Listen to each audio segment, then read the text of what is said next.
اب اللہ تعالیٰ کی شان کو یہ زیب دیتا ہے کہ کوئی انسان اللہ تعالیٰ سے معافی مانگے اور اللہ تعالیٰ کہے کہ میں نے تمہیں معاف کر دیا اور اس کے باوجود اس کو سزا دے دے. حکم، لیجسلیشن، آئین، قانون صرف اللہ تعالیٰ کا. تو قرآن کہتا ہے کہ جو لوگ اللہ تعالیٰ کی شریعت کے مطابق فیصلے نہیں کرتے وہی لوگ تو اصل میں کافر ہیں.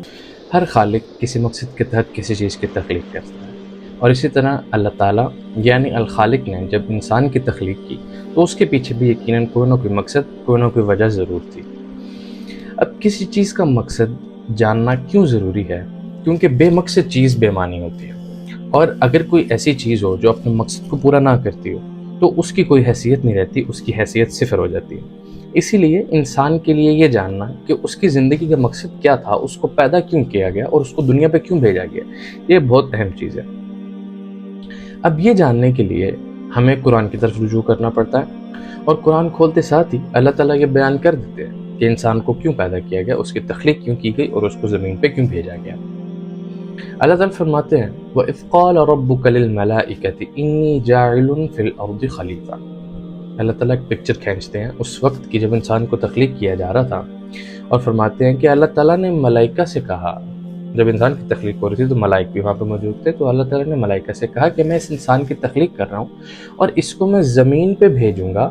میں اس کی تخلیق کر رہا ہوں تاکہ میں اس کو زمین پہ بھیجوں، اس کو اپنا خلیفہ بنا کے الارض پہ بھیجوں گا، زمین پہ.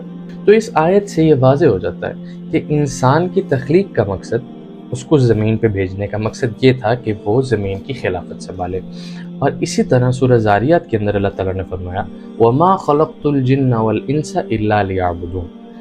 اللہ تعالیٰ فرماتے ہیں کہ میں نے انسان اور جنات کو اس کے سوا کسی مقصد کے لیے پیدا نہیں کیا کہ وہ میری عبادت کریں. اب ان دونوں آیات کو جب اکٹھا کیا جاتا ہے تو انسان کی زندگی کا مقصد بیان ہوتا ہے، جو قرآن میں جو وہ اصل زندگی کا مقصد جو قرآن بیان کر رہا ہے، جو اللہ تعالیٰ بتانا چاہ رہے ہیں، وہ ان دونوں آیات کو اکٹھا کر کے بیان کیا جاتا ہے. اب ان دونوں آیات کو ذرا اینالائز کرتے ہیں کہ ان کا مطلب کیا ہے. اب پہلی آیت کے اندر اللہ تعالیٰ نے کہا کہ اللہ تعالیٰ انسان کو زمین پہ اپنا خلیفہ بنا کے بھیجے. تو لفظ خلیفہ کا کیا مطلب ہوتا ہے؟ خلیفہ کا مطلب یہ ہے جس طرح ہماری لنگوں کے اندر آج کی زبان میں ایک بادشاہ ہوتا ہے اور وہ کسی علاقے میں اپنا گورنر بھیجتا ہے کسی کو کہ وہ اس جگہ پہ جا کے اس جگہ کا نظام سنبھالے. اسی طرح خلیفہ جو ہوتا ہے اس کا مطلب ہوتا ہے نائب، یا ہماری زبان کے اندر گورنر. تو اللہ تعالیٰ جو ہیں وہ پوری کائنات کے مالک ہیں، پوری کائنات کے خالق ہیں، ان کے مالک ہیں. اور انسان کو اللہ تعالیٰ نے الارض پہ بھیجا ہے، زمین پہ، اپنی کنگڈم کے، اپنی بادشاہت کے ایک ٹکڑے پہ انسان کو بھیجا ہے کہ وہ وہاں کی حکومت سنبھالے. اور حکومت کس طرح سے کی جائے گی، خلیفہ کس طرح سے حکومت کرے گا، بالکل اسی طرح جس طرح ایک گورنر کسی علاقے کا نظام سنبھالے گا. جو گورنر ہوتا ہے اس نے اگر کسی علاقے کا نظام سنبھالنا ہے تو وہ بادشاہ کی مرضی کے حساب سے اس جگہ کا نظام سنبھالتا ہے. وہ ایسا نہیں کرتا کہ وہ اس جگہ پہ جائے اور اپنے قوانین، اپنے قاعدے، اپنے لیجسلیشن اس کو وہاں پہ قائم کر لے. نہیں، جو بادشاہ نے قوانین بنائے ہوتے ہیں وہ ان کو اس جگہ پہ نافذ کرتا ہے اور ان قوانین کے مطابق اس جگہ کی گورنری کرتا ہے. اسی طرح انسان کو اللہ تعالیٰ نے یہ وظیفہ سونپا ہے کہ وہ زمین پر الارض پہ اللہ تعالیٰ کے قانون کو نافذ کرے اور اللہ تعالیٰ کے بھیجے ہوئے قوانین کے مطابق اس زمین کی حکومت کرے. یہ ہے خلیفہ کا مطلب. اور اس کو جب ہم دوسری آیت کے ساتھ ملاتے ہیں وَمَا خَلَقْتُ الْجِنَّ وَالْإِنسَ إِلَّا لِيَعْبُدُونَ، تو اس سے یہ ظاہر ہوتا ہے کہ اللہ تعالیٰ نے انسان کو بنایا ہے اس مقصد کے لیے کہ وہ اللہ تعالیٰ کے احکام کی اطاعت کرے. تو اگر ان دونوں آیتوں کو ہم اکٹھا کریں تو اس سے انسان کا مقصد یہ نکلتا ہے کہ انسان نے زمین کی حکومت سنبھالنی ہے، زمین کی ذمہ داری سنبھالنی ہے، یہاں پہ اللہ کے نظام کو نافذ کرنا ہے. اللہ کے نظام کے مطابق اللہ کے احکام کی اطاعت کرتے ہوئے زمین کی حکمرانی کو سنبھالنا انسان کا اصل مقصد ہے. اب انسان کا جو اصل مقصد جو قرآن بیان کر رہا ہے اس کے ساتھ ہمارے معاشرے کے اندر ایک کرپشن کی گئی ہے. سب سے پہلے لفظ عبادت کا مطلب چینج کر کے اس کو کرپٹ کر کے ہمیں سمجھایا گیا. ہمیں جو لفظ عبادت کا مطلب سمجھایا گیا وہ یہ ہے کہ نماز پڑھنا، روزے رکھنا، زکوٰۃ دینا، اس کو عبادت کہتے ہیں. یہ بھی عبادت ہے لیکن یہ مکمل عبادت نہیں ہے. مکمل عبادت کا مطلب ہوتا ہے اللہ تعالیٰ کے ہر حکم کی اطاعت اپنی زندگی کے ہر شعبے میں، چاہے وہ اجتماعی شعبہ ہو چاہے وہ انفرادی شعبہ. اور ایک اور کرپشن جو کی گئی ہے وہ یہ ہے کہ انسان کو زمین پہ بھیجنے کا مقصد یہ بتایا گیا ہے کہ حضرت آدم علیہ السلام نے گناہ کیا جس کے تحت انسان کو جنت سے نکال کے زمین پہ بھیج دیا گیا، جبکہ قرآن صاف الفاظ میں یہ فرماتا ہے کہ اللہ تعالیٰ نے فرشتوں سے کہا کہ میں زمین پر اپنا ایک خلیفہ قائم کرنے والا ہوں۔ تو زمین پہ بھیجے جانے کا مقصد قرآن نے آلریڈی بتا دیا کہ زمین پہ بھیجے جانے کا مقصد زمین کی حکمرانی سنبھالنا ہے، نہ کہ یہ کہ جنت سے نکالا گیا سزا کے طور پہ۔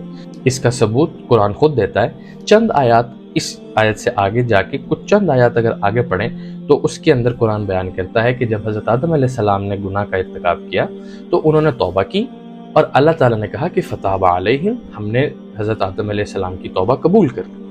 تو کیا اب اللہ تعالیٰ کی شان کو یہ زیب دیتا ہے کہ کوئی انسان اللہ تعالیٰ سے معافی مانگے اور اللہ تعالیٰ کہیں کہ میں نے تمہیں معاف کر دیا اور اس کے باوجود اس کو سزا دے دے؟ نعوذ باللہ۔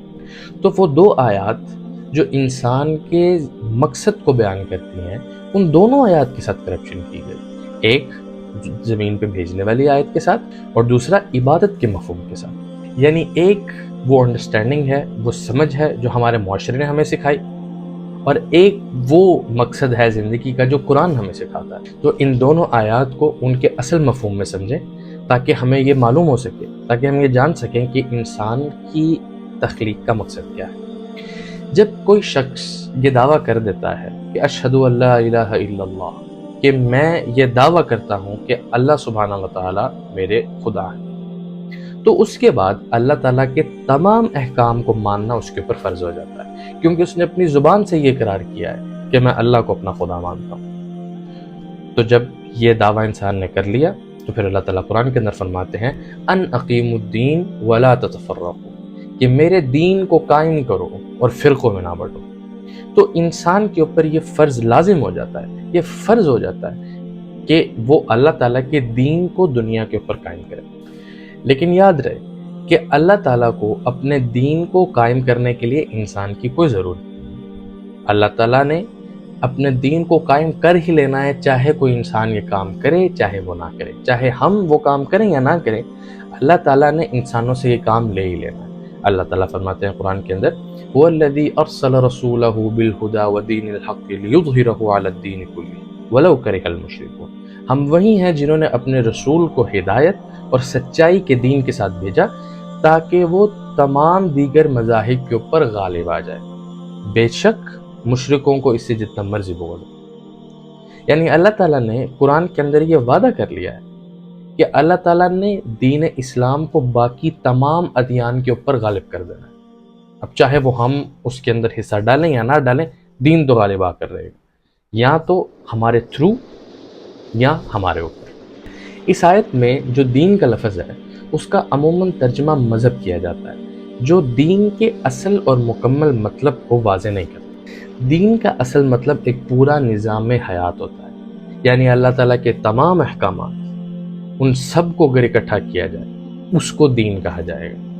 اسلام وہ واحد نظام حیات ہے جو اللہ تعالیٰ قبول فرماتے ہیں۔ اللہ تعالیٰ سورہ آل عمران میں فرماتے ہیں ان الدین عند اللہ الاسلام، کہ اللہ تعالیٰ کے ہاں مقبول دین، مقبول نظام حیات، مقبول آئین صرف اسلام کا آئین۔ اور کیوں نہ ہو، وہ ہستی جو تمام کائنات اور جتنا کچھ جو ایگزسٹ کرتا ہے، جو وجود میں ہے، اس سب کا مالک ہے، انسان کا، زمین کا، سورج کا، آسمان کا، ہر وہ چیز جو اس دنیا میں وجود رکھتی ہے جس کا وہ مالک ہے، اس کے مطابق کیوں نہ اس جگہ کا نظام چلے۔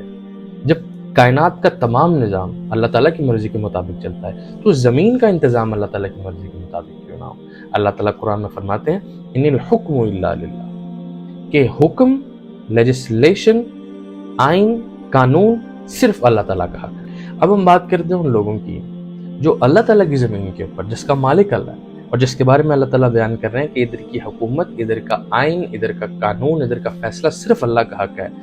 وہ لوگ اس زمین کے اوپر اپنا خود کا آئین یا خود کا قانون لے آتے ہیں، جس کو ہماری زبان میں جمہوریت کہا جاتا ہے، کہ rule for the people by the people, یعنی ہم لوگ ہیں، ہم خود اپنے اوپر حکمرانی کریں۔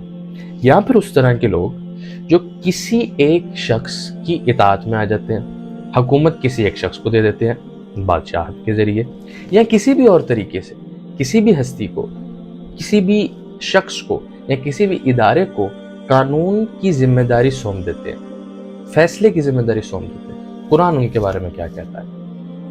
وَمَن لَّمْ يَحْكُم بِمَا أَنزَلَ اللَّهُ فَأُولَٰئِكَ هُمُ الْكَافِرُونَ، کہ وہ لوگ جو اللہ کی اتاری ہوئی شریعت کے مطابق فیصلے نہیں کرتے، یعنی اپنے طور پہ قوانین بنا لیتے ہیں، اپنے طور پہ فیصلے کرتے ہیں، تو قرآن کہتا ہے کہ جو لوگ اللہ تعالیٰ کی شریعت کے مطابق فیصلے نہیں کرتے وہی لوگ تو اصل میں کافر ہیں۔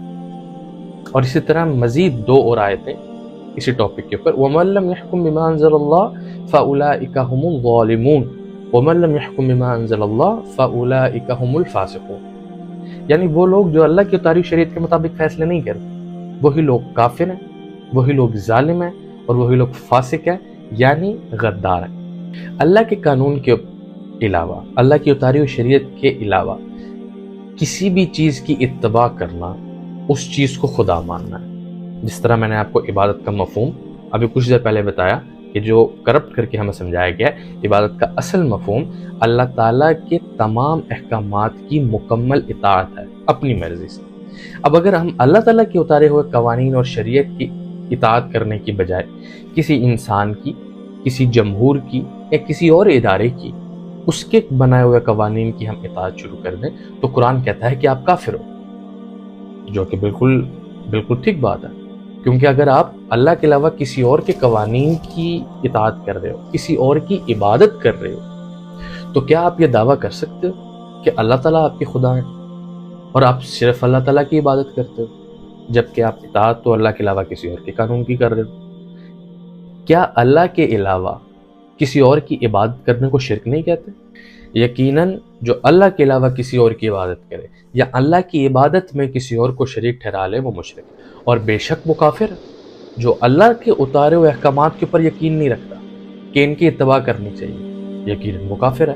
اور یقیناً وہ کافر ہے جو اللہ کا حق ہے، حکومت کا، فیصلے کا، قانون کا، وہ حق کسی اور کو دے دیتا ہے، کسی جمہور کو دے دیتا ہے یا کسی انسان کو دے دیتا ہے۔ اور بے شک وہ شخص جو ہے وہ فاسق ہے، وہ غدار ہے، جس نے یہ دعویٰ کیا کہ میں اللہ تعالیٰ کو اپنا خدا مانتا ہوں اور صرف اللہ کی عبادت کرتا ہوں، ایاک نعبد و ایاک نستعین۔